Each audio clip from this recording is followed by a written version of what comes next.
I lay weeping in bed, trying my best to keep my sobs at an absolute minimum, lest I wake up my father to suffer another beating.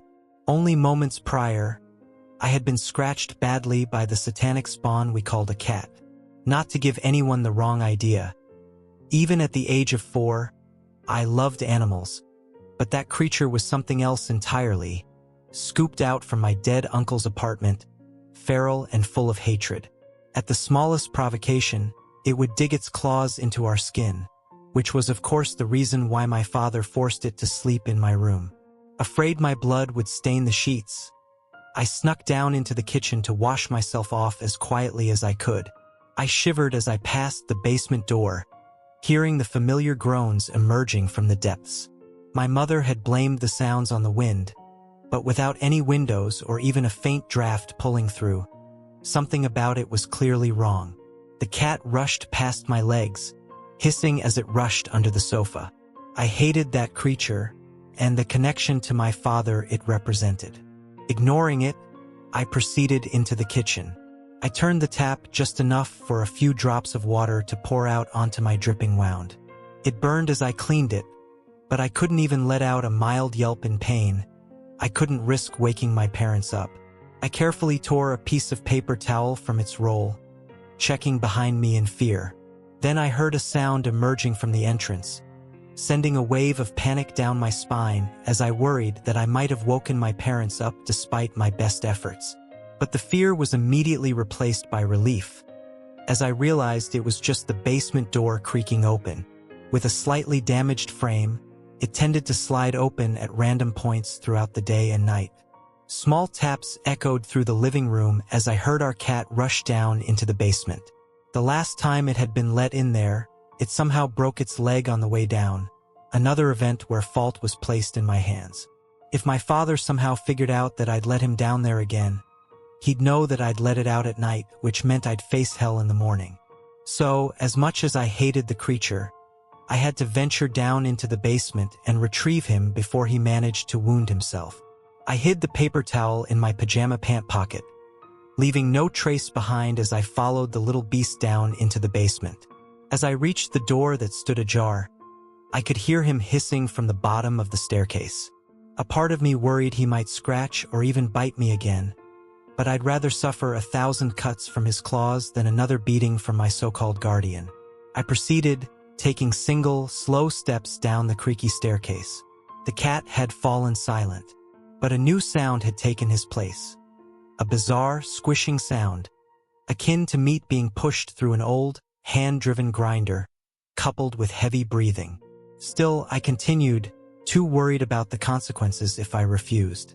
Cracking sounds followed, crunch after crunch echoing up the stairs.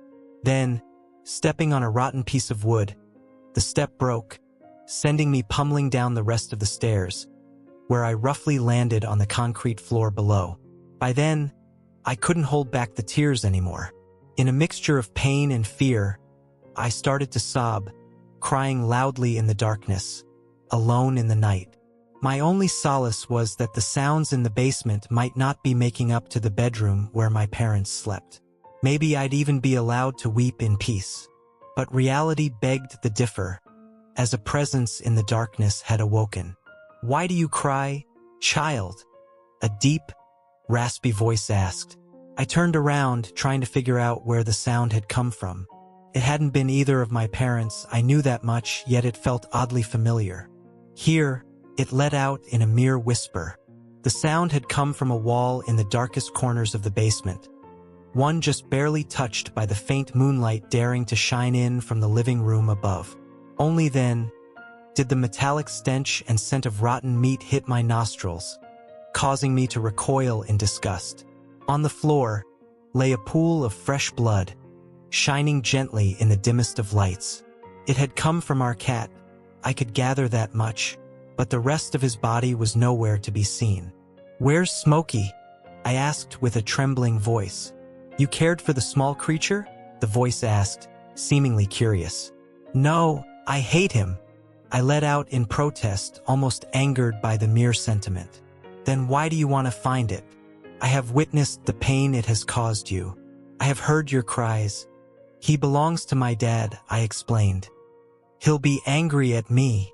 I apologize, the voice said. I required sustenance. Though young, I was well familiar with the concept of death, and with a pool of blood before me, and its accompanying stench assaulting me, I realized there was no turning back. I started crying again, knowing how badly I'd messed up. What am I going to do? I sobbed to no response. Who even are you? Who I am, it repeated. I do not know. The peculiar statement somehow set a stop to my whines. It was such an odd concept to my young mind that a sentient being able to talk didn't have an identity it was aware of. You don't know? I asked. No. Who are you? It asked in return. I'm Helena. I introduced myself. Why don't you have a name? I was never granted a name. Why not? No person has ever acknowledged my presence. I have been alone for millennia. My childhood mind was easily distracted. Presented with such a unique, bizarre situation, I could refocus my mind away from the horrors that would undoubtedly await me in the morning. The verbal abuse, even the beatings. How about I name you then? I asked, starting to feel almost comforted by the being's unexplained presence. What name will you bestow upon me? I let out as I mulled over the best name a 4-year-old could conjure. How about Leo? I suggested, stealing the name from one of my favorite cartoons. Yes, Leo will suffice, the voice said. And that night, an extraordinarily bizarre friendship began. Living far out on the countryside with close to no other kids my own age, I really hadn't grown up with anyone other than the occasional stray animal wandering onto our land. So, having someone I could talk to without fearing a beating made me feel the first ounce of happiness I'd experienced during my albeit short stay on Earth. Oddly enough, when providing an excuse to my parents that our cat had escaped through a window at night, I wasn't punished all too severely. In fact, they both seemed relieved that the monster had vanished from our house, and the traces of blood tainting the basement had all but vanished as night faded in the morning light. Following that event, I took it upon myself to feed Leo. I'd usually go down into the basement at night and spend a few hours after dark talking to Leo. I fed him whatever scraps of meat we had left behind in the fridge, which he appreciated as he told me stories of a world I hadn't the faintest chance of comprehending. I quickly learned that only flesh could sustain him.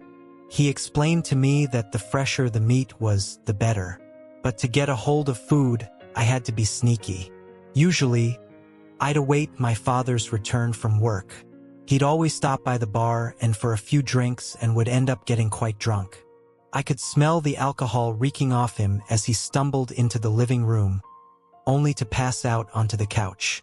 Once I could hear him snoring, I'd sneak into the kitchen, put some crumbs on a plate which I placed next to him on the sofa, and feed the rest to the kind beast in the basement. Doing that, my father would usually wake up in a drunken slumber in the middle of the night, thinking he'd mindlessly consumed it before passing out. For 3 years, this strategy worked. My father still remained the scum of the earth he'd always been, but he remained none the wiser about the fact that I had a friend living within our basement walls. Over the years, he'd even begun to grow. His voice had gotten more prominent. Even a mouth had formed in the walls, one filled with jagged, rotting teeth. Every day I'd feed him, a task growing progressively more difficult as he grew larger. Inevitably, the food stolen from our fridge would be too much. Just before my 9th birthday, Leo had asked for a larger meal. I stole the majority of a leftover rotisserie chicken, but as I stumbled back to the basement, the snores emerging from my father's mouth abruptly stopped. "What are you doing, you little shit?" he asked, angry at me before he even realized what was going on. But then he saw the chicken, obviously thinking I was about to steal it for myself. "What the hell do you think you're doing?" I wasn't, I stuttered. What followed was the same cascade of drunken abuse I knew all too well, followed by a few slaps to the face, leaving behind red marks and a black eye. I took it all, knowing there was nothing I could say to justify my actions, knowing I was too weak to defend myself, and knowing my mother feared the man just as much as I did. I was alone, left with no one in the world to protect me. No one except for Leo. "Why are you crying?" Leo asked as I greeted him that night. "What happened?" "My dad," I began, unable to continue between sobs. "I couldn't get you the food." "I'm sorry. Let me punish him," Leo said, a suggestion I'd heard before, but one I'd rejected on several occasions. "I can't," I repeated. "Why would you defend a man who has caused you nothing but suffering since the day you emerged into this world?" Leo asked, almost sounding disappointed. For a moment, I wondered what our lives would be like without him. If my mom and I could finally find some semblance of peace without that monster looming above us. Maybe I had just finally reached my breaking point, or maybe I was starting to lose empathy as I aged. Whatever the case, on that day, I finally agreed to let the wall in our basement take care of our greatest problem. "How?" I asked. With that, we formed a simple yet effective plan. But making my father enter the basement itself remained our biggest hurdle.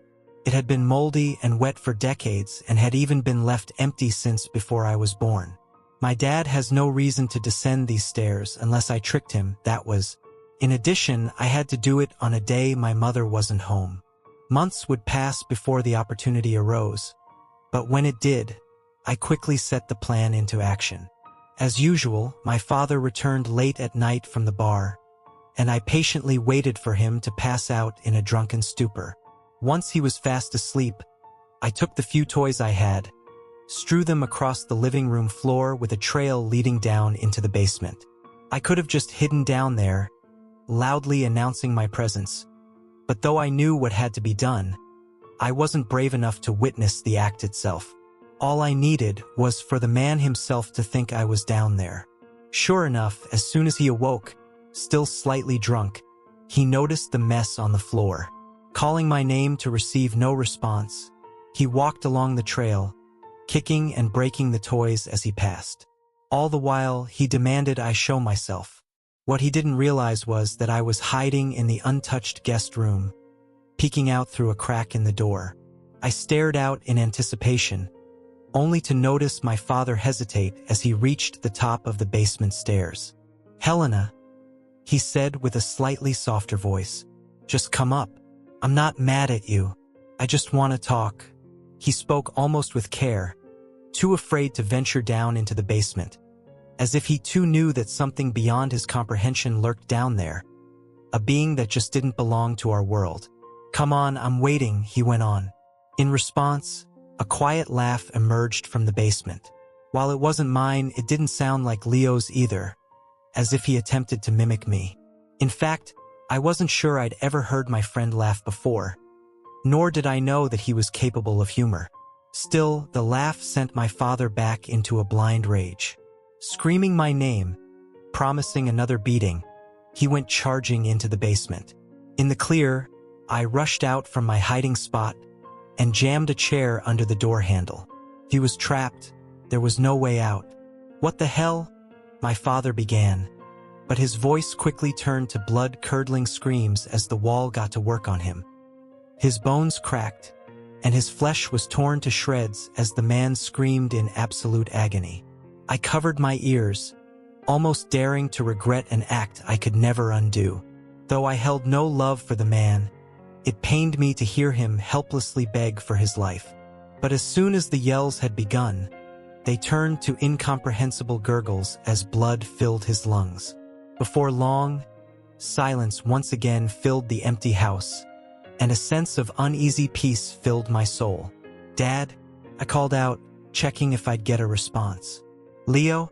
I went on, still nothing.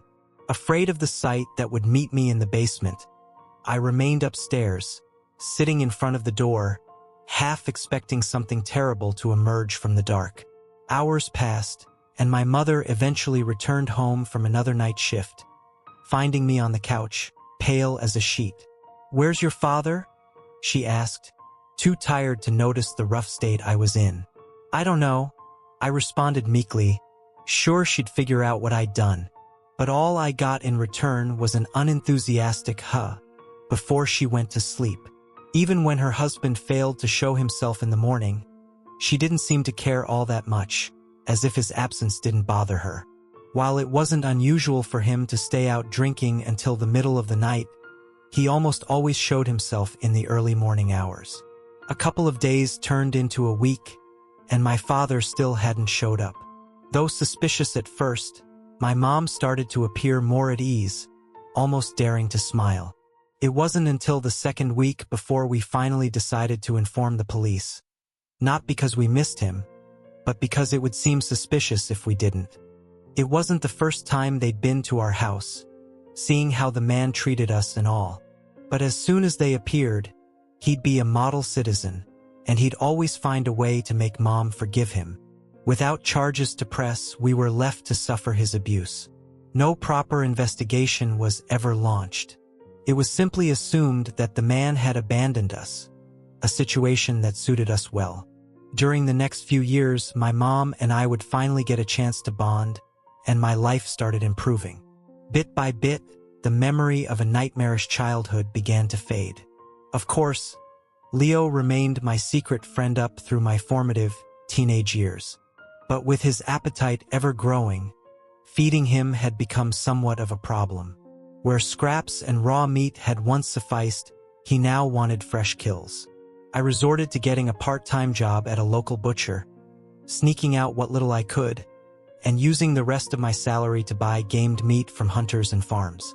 For a short while, the meat sufficed; it could sustain the growing being in our basement. For every day that passed, more and more distinctive features formed: arms, fingers, claws. Leo kept getting bigger, almost taking up the entirety of the basement wall. And as time passed, it became abundantly clear that my efforts alone wouldn't be enough to satiate his ever-growing hunger forever. "I require sustenance," he begged. "I just fed you," I argued back. "More," he almost yelled, his voice echoing through the basement. By that time, eyes had formed alongside the mouth, and spikes emerged around the wall, forming a primitive facial structure. "What do you want, then?" "I don't really have much money left. I long for the taste of living flesh," he said. "Pink, warm skin, trembling muscle, soft fat. You're talking about—" I began, not daring to finish the sentence. "Humans," he went on, finishing the thought for me. I can't. I'm not a murderer."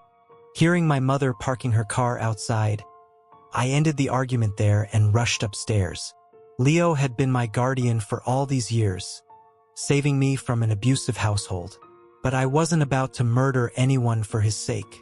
Not again. For the next few days, I tossed the meat down into the basement without talking to him, upset with his evolving desires. I started spending more time in my room, far enough away not to hear his soft whispers. But ignoring the creature would not be an option. As one day, while chatting with a friend on the phone, I heard a voice calling for me from downstairs. "Helena," Mom called. I ran down to check what she needed, met by a puzzled expression on her face. "What is it?" I asked. "Oh, nothing," she said. "I just thought I heard you calling from the basement. Did you want to speak to me or something?" Knowing I hadn't said anything, it didn't take me long to realize who exactly had called her name from the basement. But not willing to tell her the truth, my thoughts raced to come up with a suitable excuse.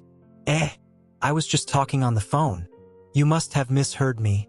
I lied poorly, but she believed me, having no reason to mistrust me on such a pointless lie. That night, I waited for my mother to fall asleep before I ventured back down into the depths of the basement. My heart was filled with a mixture of fear and anger. The creature I had once named friend had attempted to murder my mother. "You return," Leo said softly, almost surprised at my presence. "You tried to kill my mother," I said, jumping straight to the point. "I must consume flesh," he said, sounding almost weak, his words quieter than usual. "I am famished. I've been feeding you the same things as I always have been ever since we met. It no longer satiates me. I require unspoiled flesh. I require living meat." "No," I said firmly. I'm not doing this anymore. You would allow me to perish? I will keep feeding you animal meat, but I'm not going to kill anyone for your cravings. And I can't forgive you for trying to kill my mother." Leo didn't respond, seeming to contemplate my harsh words. I had already decided to end our friendship, but I wasn't ready to let him die. So, I would keep tossing down freshly hunted game purchased from local farmers and hunters without entering the basement. That way I could avoid engaging in any sort of conversation with the beast. Only then I could live with a semi-clean conscience. For months and years, I fed the beast, never speaking a single word.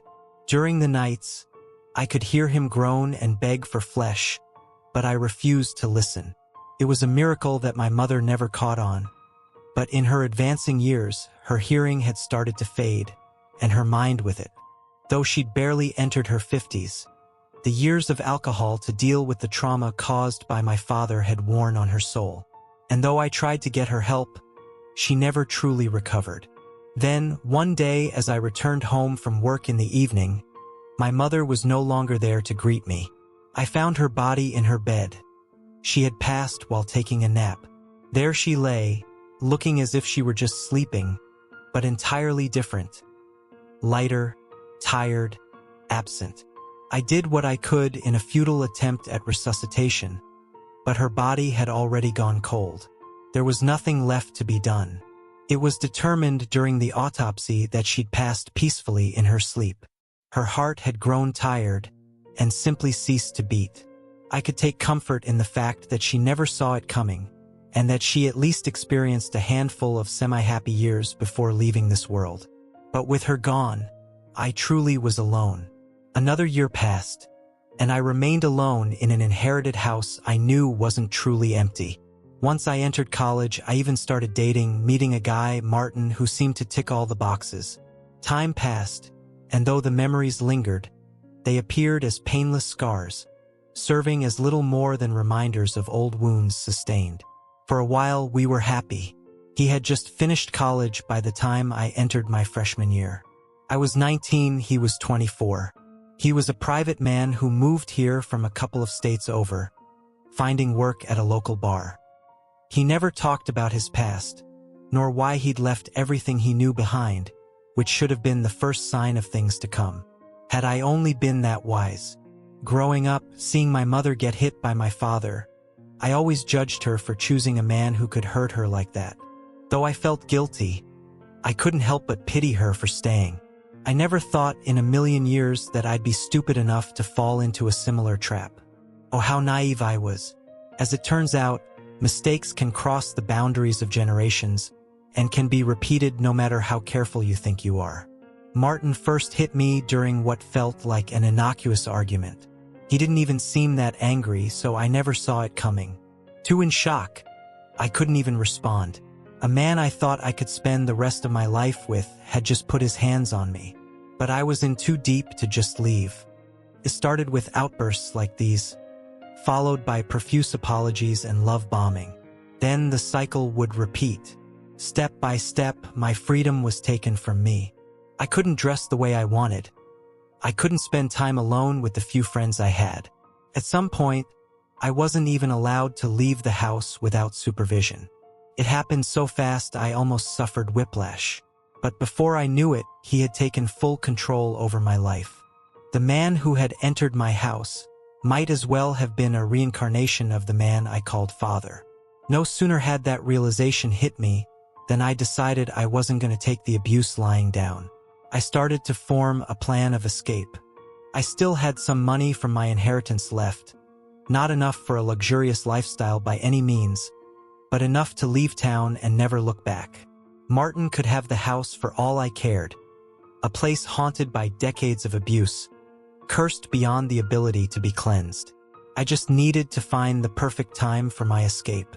I chose the date, waited for Martin to leave for work, and started packing my bags without hesitation. He never returned home early since he didn't have a flexible work schedule, nor did he call in sick, enjoying the attention he got from drunk girls at the bar. If only they knew the monster he truly was. But as I tore down the shelves in a frantic attempt at making a swift escape, something caught my eye, a reflection bouncing off a small glass surface. A camera hidden among my personal affects in my bedroom, pointing directly at my bed where my bags lay half-packed. Without having to ask, I knew Martin had been watching me from afar, which meant he'd be back home any minute. I decided to drop the rest and leave with whatever I already had packed. But as I ran for the door, Martin entered with a knowing, furious expression plastered across his face. "You think you can just leave?" he yelled as he pulled the bags from my hands. I tried to push him away, and though I was no weakling by any means, he was far larger. I didn't stand a chance. "How do you not understand this?" he said as he grabbed my arm and started pulling me back into the house. "You belong to me." I continued to fight back to the best of my ability, twisting around, punching him, all to no avail. Then, with one final push, he pulled my shoulder joint straight out from its socket. "Let me go," I half demanded, half begged between screams of agony. Then, not sure where to put me, he opted for the room closest to our struggle, the one most easily locked up, the basement. A room I knew lay barren, but one that had never been empty. He ripped open the door and pushed me inside, letting me roll down the stairs towards the bottom, where I remained on the floor, battered, bruised, and with a dislocated shoulder. "I didn't want to hurt you, but you really left me no choice," he said before closing and locking the door behind him. I was trapped, lying on the floor. I just cried, like I had so many years prior the first time I met Leo at the ripe old age of 4. And just like then, the beast answered, ready to hear my pleas for help. "Why do you cry, child?" the voice called out, weaker than I'd ever heard it before. "I'm not a child anymore," I responded, "and still nothing has changed. But you are still so little." "I can help you," Leo went on, a suggestion I was all too familiar with. "Not this time," I replied. "I can't keep fighting anymore. Just let it be over." "No," Leo exclaimed much louder than before. "It is not your time. You must continue your journey." "Why?" I asked. "What's the point? Your purpose is yet to be revealed." "What do you mean?" "Keep fighting." "I can't." "You will." "I'm too weak to fight him." "You are not alone." "Why would you help me? After I abandoned you?" My voice trailed off. Before Leo could respond, the door shot open and Martin stumbled in, a gun in his hand, one I didn't even know he owned. "I hate that it had to come to this," he began as he walked down the stairs. "But I can't exactly keep you down here forever. This will be easier on both of us." With one arm refusing to cooperate, I pushed myself up and crawled towards the basement wall, knowing fully well I had no chance of outrunning a bullet. But Martin would want to make it personal. He wouldn't attack from a distance. Sure enough, he descended all the way down the stairs, walked up to me with an empty look in his eyes. He didn't attempt to further explain himself, nor did he offer a chance for reconciliation. In his mind, I had betrayed him, and that was all it took. He lifted the gun, pointing it directly at my head as if preparing to take out a rabid dog. I could only close my eyes and wait for him to pull the trigger. But such mercy would never come. Instead, the silent atmosphere was shattered by Martin's blood-curdling screams as his flesh was torn from bone. I could feel his blood splatter across my face. But that time, for once, I decided not to hide from an act I had partially been responsible for. Though his demise was the consequence of his own actions, I felt like I deserved some credit. I opened my eyes and saw for the first time how the creature in the wall consumed its prey. Dozens of arm-like appendages extended from the wall, tearing into him with long claws that tore through his skin, fat and muscle as if they were butter. All he could do was scream until his chest was torn open, and blood started to fill his lungs. What little remaining of his rapidly expiring body was incorporated into the wall, consumed by my guardian. Then the world fell silent once more, and I was saved. "You are safe," Leo said, softly breaking the silence. "I know," was all I could respond. Thank you. Thank you for always being there when I need you. Our bond will never break. And because of you, I am at last satiated. But this does not mark the end of our coexistence. This is just the beginning. What do you mean? I asked. Later, little one. Now I must rest. With that, Leo fell asleep. A rest I granted him as I attempted to process all the horrors I'd experienced since my childhood to this day. That day, I decided I would grant my savior whatever he desired, be it the flesh from living people or revenge on his enemies. I would let no innocent person suffer, nor would I choose at random. I would actively seek out those deserving of a gruesome death and lure them to my house, where Leo could feast. I knew it would be no easy task, but I would do it for him. Throughout my entire, miserable life, he had been my one constant, the only presence that had accompanied me. I would do whatever it took.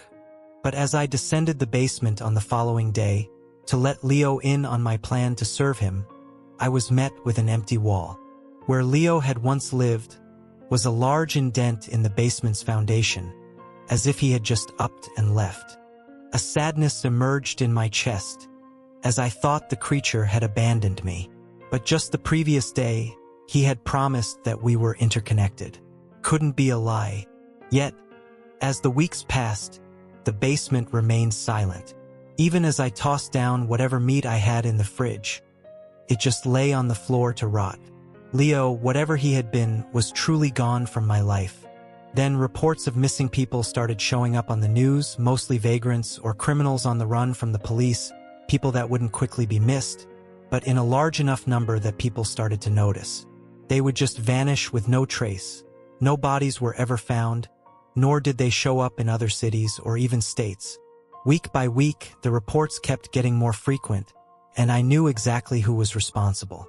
Leo's hunger had kept growing even after he emerged from my basement, a lust for flesh that could not be truly satiated.